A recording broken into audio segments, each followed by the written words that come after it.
Hi, I want to welcome you again. My name is Scott McLean, and we are doing an emergency crash course on how to survive this financial shutdown taking place because of the coronavirus global financial crisis. Today's workshop is specifically for you. If you are a small business owner, if you're a professional who's working in the workforce, you're an employee, or you're a 1099 contractor and you've been laid off of work, or your contracts have been canceled, or you're carrying employees without income, and you're being affected by this crisis. This is an informational class and workshop specifically for you to give you the answers that you need. What we're going to be talking about on today's workshop specifically is, number one, a current snapshot of the situation. What's going on here in Maricopa County on March 23rd of 2020. We're going to be doing these updates daily, and we want to know what are our current numbers, what's happening here right now, so you've got your pulse on the acceleration of this crisis in our own community. And also, once it starts to deplete itself, or after it's peaked and starts waning down, you kind of have an idea of what when you can get your work back to work, so to speak. We want to keep kind of a pulse on how this thing upswells and then how it kind of comes down the other side, and if there's any sort of outspurts that come back up again. Number two, we're going to talk about your emergency plan. What is your 90-day emergency plan for you and for your family? And that includes several different factors that we'll take a look at when we cover that section. Thirdly, we're going to take a look at cutting expenses and what you can do to immediately cut some expenses, delay some other expenses, and maybe even cancel some other ones that you just realize you don't even need. And by doing this, you can extend the amount of time, or you can stretch your money further out. And we'll also look at some other ways of stretching your money so that you can take the money that you currently have saved up, immediately crush and trim those expenses and delay some of those bills so that you can kind of make your money last longer. And that's our whole goal, is just getting through this crisis as fast as possible. And then finally, what we want to take a look at is government assistance. Are there any government assistance programs available for you? If you're a small business owner, yes, there are in Maricopa County. That has been declared already. If you're a homeowner in Maricopa County, there are some assistance available for you because of this coronavirus.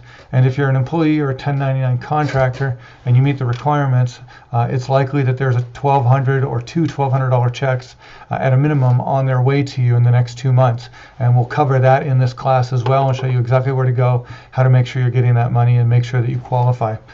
So again, my name's Scott McLean. I'm the founder of the BrightWealth Academy. We teach financial literacy and show people life skills and financial training and teach them how to create a rewarding financial future for themselves. And this corona crisis is absolutely hitting people financially. And so we're on the job every single day, bringing you live updates as to what's going on in our community and what we can be doing to help you get through this crisis. And so let's go ahead and take a look at the current situation. We'll do that first. And we're going to take a look at what are the actual virus counts here in Maricopa County, Arizona, as of March 23rd. So far, we have 139 total cases of coronavirus that have been allocated or discovered in Maricopa County. And that is up 58 cases as of yesterday, which was 81 cases we knew yesterday. So far, it's 58 female and 81 male. You can kind of see the percentages on the screen and how much those are up by each day. Also, for the age groups, you can take a look right here. Ages 18 to 40 has 51 cases. Ages 41 to 65 has 46 cases. And 66 and up has 42 cases. Those that are between 0 and 17, we don't have any so far. So these are your current stats for Maricopa County, and we're going to be taking a look at this every single day. And as this begins to upswell, it's going to give you an indication as to how the threat is outside and how really important the social distancing is for you to be keeping yourself self-quarantined and away from other folks. Also, an unfortunate stat that we're going to have to cover is the number of deaths. And so far in Maricopa County, we have unfortunately had 2 deaths. And that's all we're going to talk about on that. You can do your own research if you want to dig more on that. That's the most depressing number of all of this. Our goal is really to get you through this and get you out the other side financially and feeling safe and comfortable and secure that you have a plan to get you there. So let's take a look at some of our latest news that's going on here in Maricopa County. Number one is the spread. And community spread of COVID-19 has been confirmed in Maricopa County by our state's governor, and it's been declared as a statewide emergency, so that federal assistance is now available. You can get statewide counts at the Arizona Department of Health Services, and they have a table that you can look that up. So you just go to Arizona Department of Health Services, you can Google that, and just type coronavirus, it'll take you right to the command center page. In addition to that, schools, Governor Ducey and Superintendent Kathy Hoffman have announced that all schools in Arizona are going to be closed on April 10th, and you can view that announcement again at the same location. And this is happening, guys. We are going into a lockdown in Arizona. Due to the recent school closing, many districts are offering free grab-and-go breakfast and lunch for the kids 18 and younger. One of the problems is that all these kids that were normally getting meals at school are now coming home, and a lot of times these homes don't have the food for them. So this is a big problem. And so take a look with your district, log online, find that information, and figure out how you can get those free lunches for your kids if that's something that is important to you and your family. And I know for some of you it's very important. Number 3 is mass gatherings. Again, Maricopa County Public Health is recommending the cancellation of all events that have more than 10 people and in the next 8 weeks. So that's at your own discretion. It's not being enforced, so to speak, by the police yet, but they will ask you to break up if they see you. This is an official recommendation. So they really are strongly advising you to stay out of groups of 10 or more, and to just do this so that we can curb this virus and keep this thing from spreading further in our own community. And then finally, if you have questions above and beyond what we can help you here with at the Academy, and we're always open for you, you can call the statewide hotline, which is 844-542-8201. And that's what's going on March 23rd inside of Arizona. Let's go ahead and take a look at our 3-month plan. And this is what is your 3-month plan. We're kind of shifting gears now into what was going on in the state to what do you need to be doing about this plan. First thing you need to be doing is telling your friends to register for this class, and you can have them do that by going to BrightWealth Academy and just clicking on register. We're doing this announcement/broadcast every single day going forward until this epidemic is over, so you know you can always tune in or catch the live recordings on our website and see what happened today. We will be a resource for you. Now, what are the most common 3 areas that you need to be focusing on for your own 90-day plan? One that comes to mind when we've talked with individuals is food, water, and medicine. And if you notice going to the grocery stores, a lot of these grocery stores have lines out front of them when they're opening up first thing in the morning. And I'm talking lines that are 100 people long at 6 in the morning on a Saturday or a Friday. And this is ridiculous. When you're going inside, these stores have restrictions on what you can take, limitations of 2 items, certain items that you can get, maybe 1 of certain items like hand sanitizer or other supplies. We'll talk about that in a minute.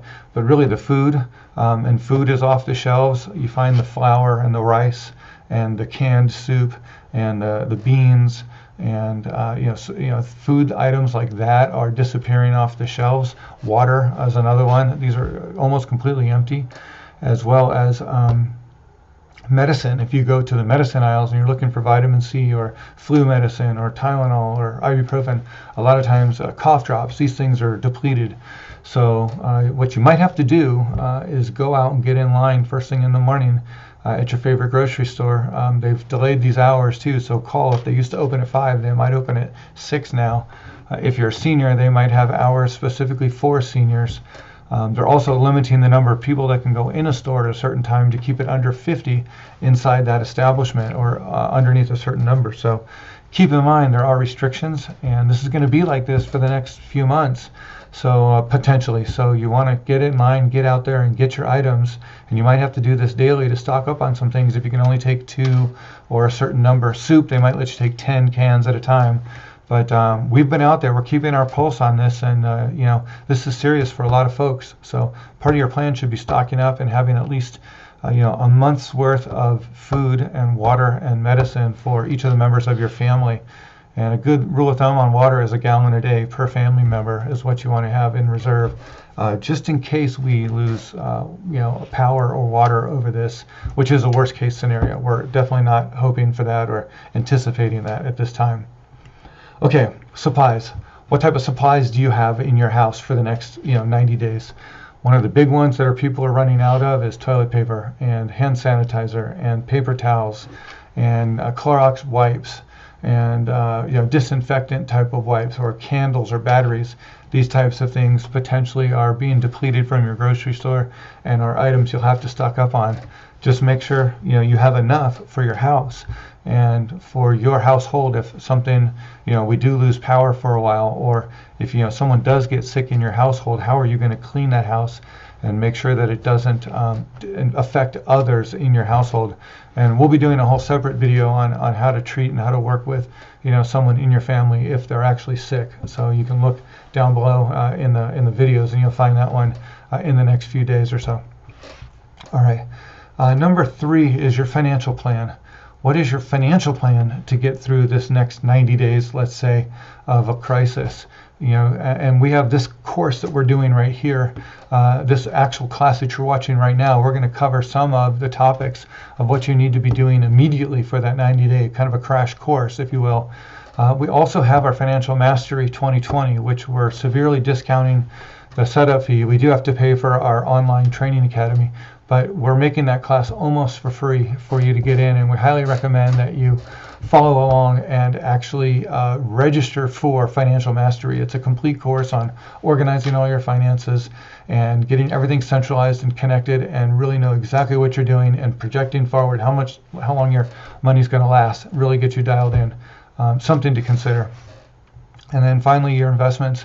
And if you're worried about your investments, we're not getting into that in this class. If you have investments, I am sure you're worried about them.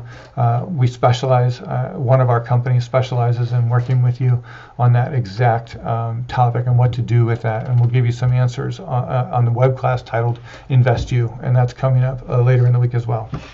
Okay, so let's take a look at cutting expenses. This is one of the single most important things that you can do right now.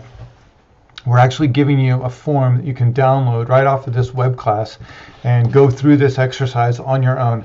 What you're going to want to do is understand your cash flow, and that means the monthly money that's coming in plus minus the monthly money that's going out, and any reserves that you currently have. We want to add your current reserves, anything you have in savings, plus what you're expecting to have come in the next 90 days. And we're going to do this by each month. So what you have planned coming in the next 30 days, and then what expenses do you have this month, and then what of those expenses can we trim, delay, or cut, and then to minimize the amount of money going out so that you can save as much of the money you have coming in. So download this worksheet that you've got and follow along with us on this class. And what we're going to do is we're going to take a look at 2 main areas: the income, and then secondly, we're going to take a look at your expenses. And we want to take a look at both of these items separately. So on income, the first thing you're going to do is list out the amount of money that you have already in savings. And you can see that listed here in the tune of like $3,000. This particular person, let's say, has $3,000 saved up right now. And then John might have a paycheck coming in on the 1st, and his wife Elizabeth has a paycheck coming in on the 1st. So combined, and then John has a second paycheck coming on the 15th. That equals $6,000 coming in this month, plus the original 3 that they have gives them $9,000 so far to work with. Now, assuming there's no future paychecks, they're going to have to make that $9,000 plus any government funding that comes in the next couple of months last for these next 90 days until their job comes back or until payroll turns back on again. So again, we're just trying to do what we can do to trim your expenses and to organize your finances so that you can get through this crisis and come out the other side. Second thing, what we're going to want to do is take a look at cutting your expenses. And so we're going to want to list out your recurring monthly expenses, and you're going to want to do that from the bills that start on the 1st of the month and just think, what are all the bills that I have? My home, my rent or my mortgage payment, and then my homeowners association payment on the second or the first, and then maybe my property insurance payment, and then maybe my car payment comes in on the 5th, and then your electric bill on the 8th, etc. Your cell phone on the 10th. You want to list these bills out in the order they come in. Now, if you don't know this off the top of your head, one thing you can do is you can log into your bank account and your credit card accounts if you're paying these bills with different, credit cards or debit cards, and look at what day they come out of what day they're paid, and organize all that onto this paper and total them all up so you really get a good idea on what your expenses are for the given month. This is your organized kind of recurring monthly bills, things that are happening every single month, like Netflix and Hulu and your cell phone bill and your premium cable bill and any of your other bills, or your gym membership, etc. All these things that are coming in every single month. The next thing we want to list out, which are your expenses, which are variable expenses, and these are bills that are changing every single month based on how much of them you use. And so, for example, what I mean by that is like your auto for gasoline for your car. Maybe you use $300 a month, and probably not during these next 90 days, but maybe you have been using $300 a month. Or food, dining out, groceries. Maybe your grocery bill is going up, but your dining out is going down.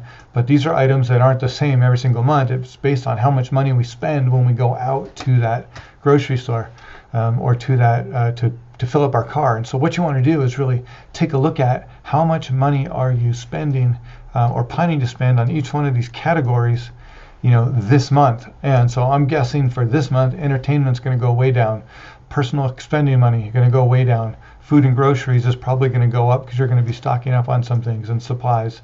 And your gasoline for your car is probably going to go down. So this is all really good news for you if you're trying to stretch your money, because you're cutting a lot of these expenses you would normally have, and we're going to be stretching them out. And that's the whole idea, is to stretch your money for as long as you can possibly do with this class. And calculate your totals. So what you want to do is, you started with 3,000, then you had 6,000 in income, that gave you 9. You subtract out your total monthly recurring expenses, in this case was 2,700, minus those variable expenses, which are budgeted about 2,000, and that would leave you, so to speak, 4,231 to start next month. So next month you do this whole thing over again.